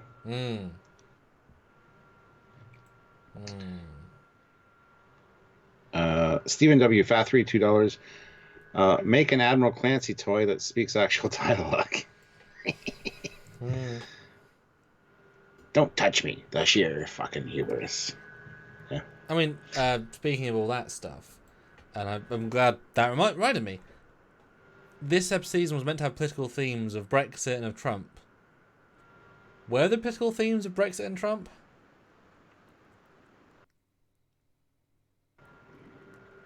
I didn't see any of them.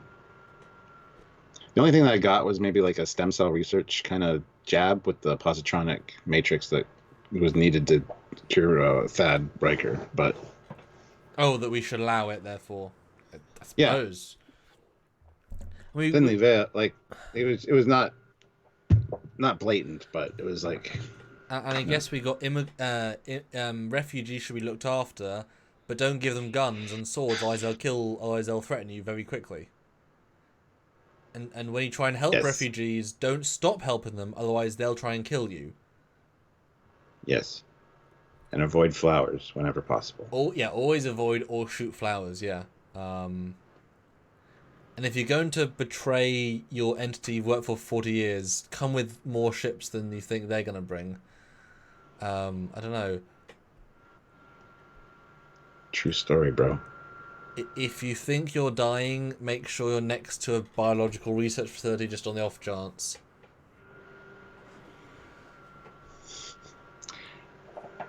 Eugene, 250 rubles. Let me cut you off there. The finale is on level of episodes 1 through 5, but there are episodes 6 through 8. Finale is on the level of episodes 1 through 5, but yeah, exactly. We noticed that the tone and the directing and the cuts. It reverted back to a lesser format. Yeah, and that's why I said Chabon, who kind of had, I think, took more control in those other episodes that were actually enjoyable episodes, more so than the other ones. That's why I gave him credit.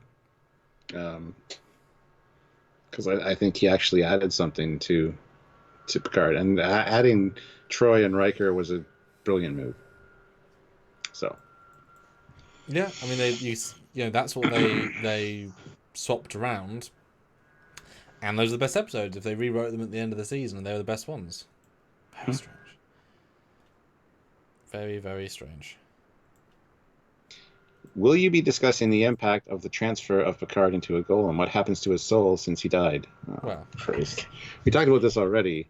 Every time you transport, you're essentially getting a new body created for you. So yes, it's the dilemma. The first time you transport, do you die?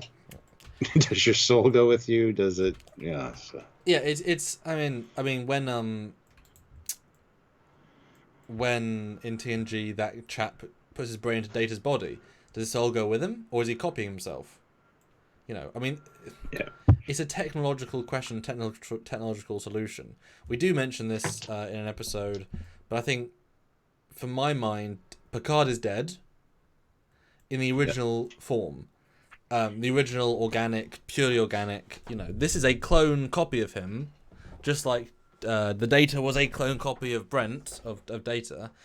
Doesn't make him necessarily less valid, but he's still a clone. But like you said, if all transporters are basically just cloning you as you go, the level of who you are, who you have been, is a variable pattern anyway, and therefore the transporter does destroy your body and just transports your data. Therefore, transferring your data into a body is the exact same process in essence. And Thribbs is right. Picard already had a body made for him by the transporters. Remember when he beamed out into the nebula to become one with the entity? Yep. And they needed to use his old transporter pattern to bring him back? Yep. He was essentially dead then too, so... Yeah. No, absolutely. Death is relative. I still think Picard is dead, but this is still a Picard. It's just not the original... in the same sense. It is a new Picard. Yeah, we actually have a good episode coming out soon talking about Picard and his new body, so stay tuned for that. I'll be editing it tomorrow. The Trembler throws in $5. Thank you. Using the gymnastics metaphor, it took a step forward, maybe two, and lost points for that, but it didn't fall. They can improve. Yeah, that's absolutely valid. It's not the best. It's not as good as it could have been, but it's also not as bad as it could have been as well. Let me go back to my juggling metaphor from a previous episode. It's as if a world-class juggler was tasked with making a show to the public that he's being watching. And some jugglers would take 3 balls and juggle them. Some can maybe continue to juggle 5. It's very impressive because you can manage that much. Picard, rather than doing 3 or 5 or even 6 balls, it took 33 balls. It threw them very high in the air. And as one would come down, he would fling it back up. And it kept so that you would forget about certain balls while you're watching the few that are in the screen. So only a few balls are ever with the juggler. Unfortunately, he kept walking away from where he was juggling, so he kept losing some of the balls that kept hitting the ground, and because they were fragile, they kept cracking, so he lost them. But he was hoping you'd forget about them. Yeah, but he was still juggling the 5 or 6. You could still see him do his job well. It's just he was doing way more than he should have, with way less skill than he should have, and he was making a mistake himself that led to a worse product. Whereas if he just had 6, you could see it and understand it. What do you think of my metaphor? Yeah. No, it's great. I loved it when you first said it, although it was 15 balls when you first said it, not 33. Well, that's why I said throw it a bit higher, and that's why I like the idea of it going out of sight and such. I know. I'm adding to it. But yeah, no, it's totally true. It looks like a more impressive show to begin with because he's got more going on. Yep. But by the end of it, you realize that he actually failed because he didn't keep it all going. Yep. Whereas somebody had like 3 to 5, like 5 balls, and they could actually do fancy stuff with them and have them all at the end. That was much more successful. Whereas that's a great way to look at it. Babylon 5, right? That juggler had 50 balls. He, however, threw 1 ball 2 miles away, knowing that by the time he actually walked that path, he would catch it. And he did. He threw 50 balls in the air, and some would catch every 2 minutes, some would catch every 10 minutes, and by the end of his hour walk, he caught every single ball except 2 that lost because of an actor left. But he knew all the way, and he caught them.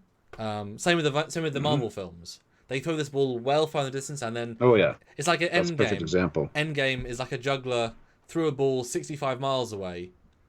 He ran, he closed his eyes, he skidded, and then in the last second he went, whoosh, got it. And it's like, wow. Yeah. Jeffrey Crosby throws in $5. To me, the saddest part was that the creators didn't seem to understand how to express the themes and tropes that make Star Trek Star Trek.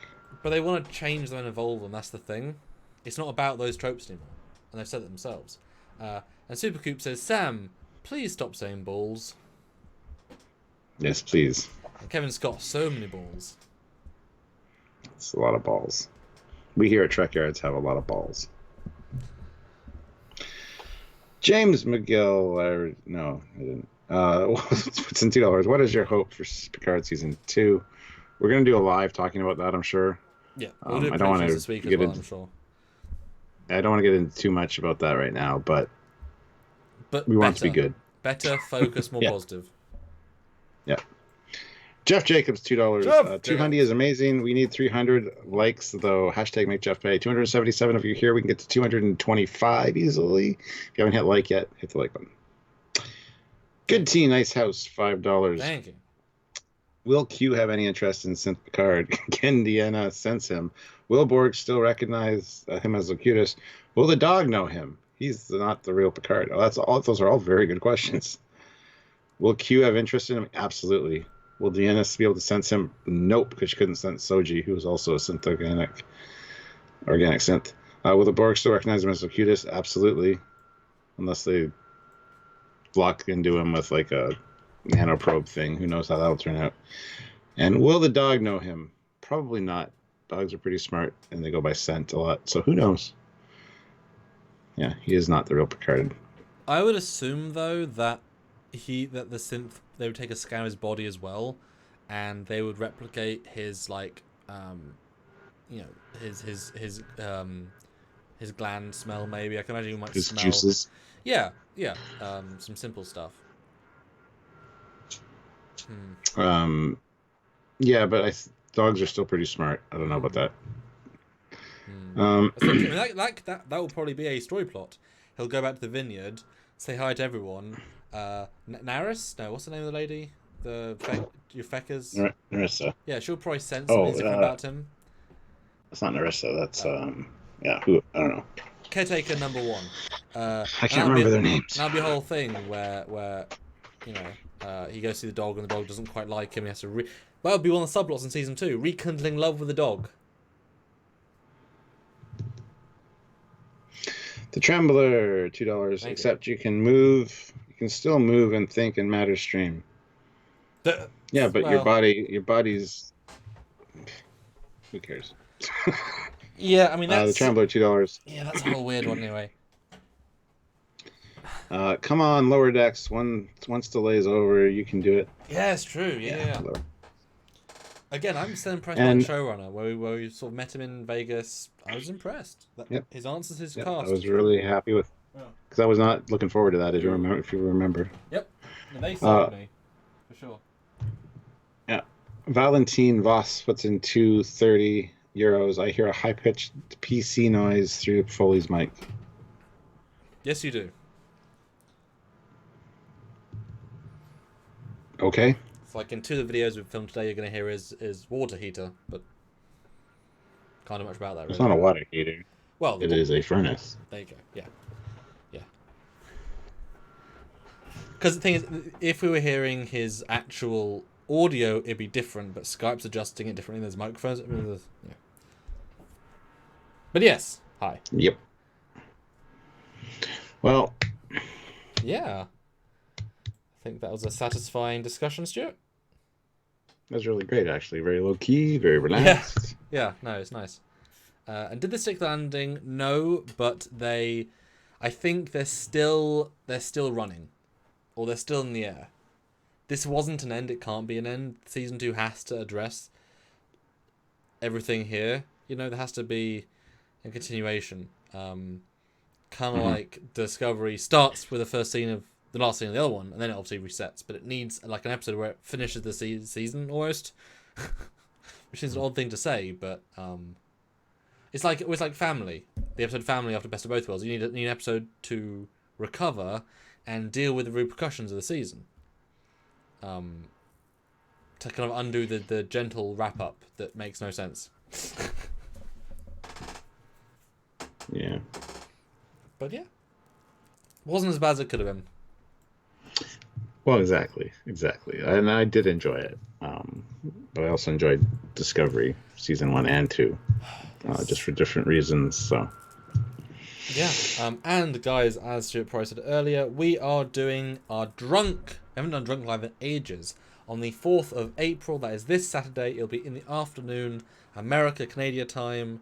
So it'll be early evening in UK time, and I guess very early afternoon at LA time. That'll be great. It'll be just chill like this, but you'll be drinking rules, so you guys will super chat to get us drunk. Therefore, we have no expectations, and you get as drunk as you want to, and we'll do maybe costume changes as well, just something extra funny to do. I've got lots of costumes, and Stuart's got a few things.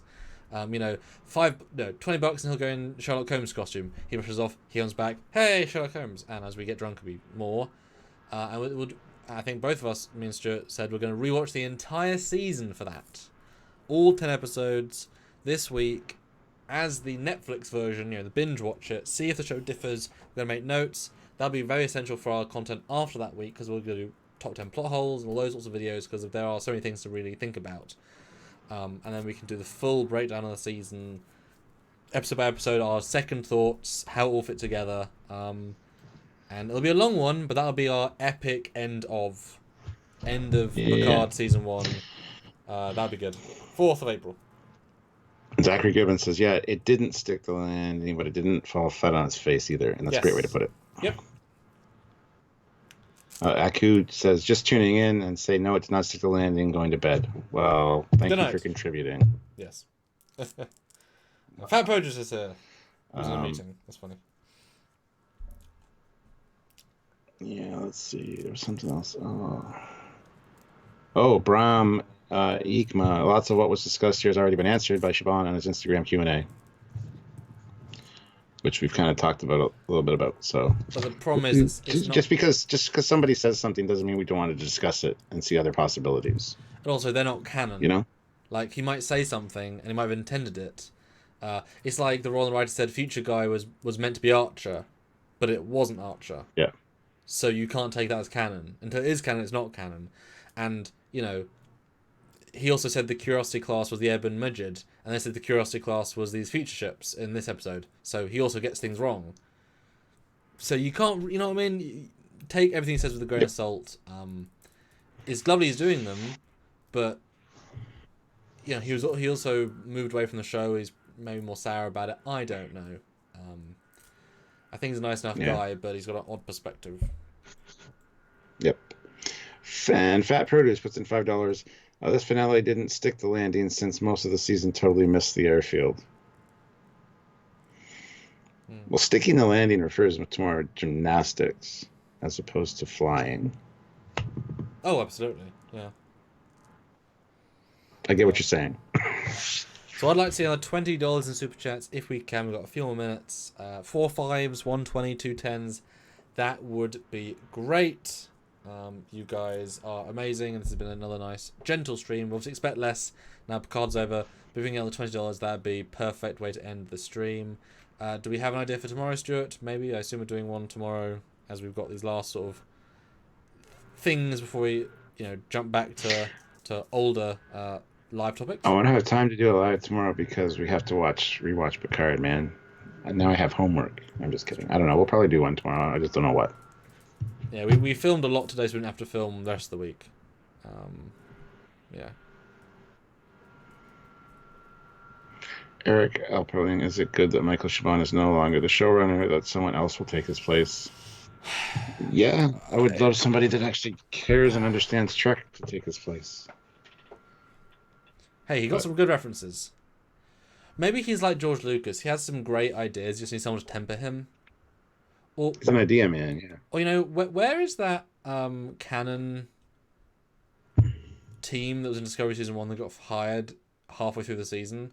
Are they still working on it? Because... Yeah, but they're shoveling coal down in the furnace at the basement. Oh, technically working on the show. Right. Yeah. No, I don't know. Michael Chabon, I don't think because he only came in late, so he didn't get his full chance of the show. It also wasn't his story he pitched, therefore he was finishing someone else's story.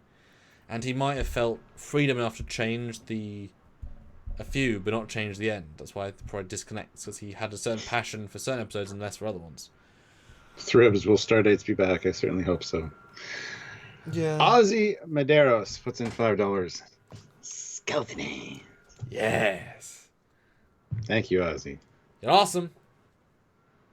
Speaking of, did you do your homework? Do you know what skeleton hands are? No, I'm sorry. You dumb shit. Do it. Do it now. Do it. Do it. We want ships. Yes, we do. Yeah, they were not great with ships. And why even bother showing that Romulan ship in episode 3 if you replace it by episode 8? I mean, couldn't you use the budget to make that ship to make the Fellowship at the end? Why did you bother doing that? And why, because that model is a better model than the one they used at the end of the season. Why bother doing that? And why make that ship black and then one ship grey and one ship yellow? Almost like green and yellow. I don't understand, Stuart. Why do they do the things they do? Why can't they hire people? Why can't they hire a vehicle supervisor that cares about Star Trek? We might talk about the Romulan fleet with the guest at some point. We'll see. Oh, Devro77X. Would you say Star Trek Picard is better than Star Trek 5? I like Star Trek 5 for a lot of different reasons. It's not the best, obviously, but if I had to sit down and watch one, like the whole season of Picard or Star Trek 5, I'd probably watch Star Trek 5. I think 5 has... Oh, sorry, finish. I was going to say, because I love my characters. I love my Spock, McCoy, and Kirk, and that one really kind of highlights their relationship, so... I think Star Trek 5 has the much lower lows. Like, it has some truly terrible moments. but it is good to see Spock and McCoy and Bone. But that's really its only highlights is them three. The rest of it's pretty not great. Some of the art design's okay. Yeah, it's got moments like I like the bridge in that one too. Yeah. But Minkin says Chabon was a writer from day one. He came on as showrunner 3 months into filming. Yes, which means he didn't pen the story. He was told what to write in terms of he was told what stories to tell, and he didn't get to craft the world. He wasn't told. He was told what to do, even if he had influence. And Kurtzman, as we know, is very weird and not very good at what he does. Therefore, if he's a showrunner and has very specific ideas, and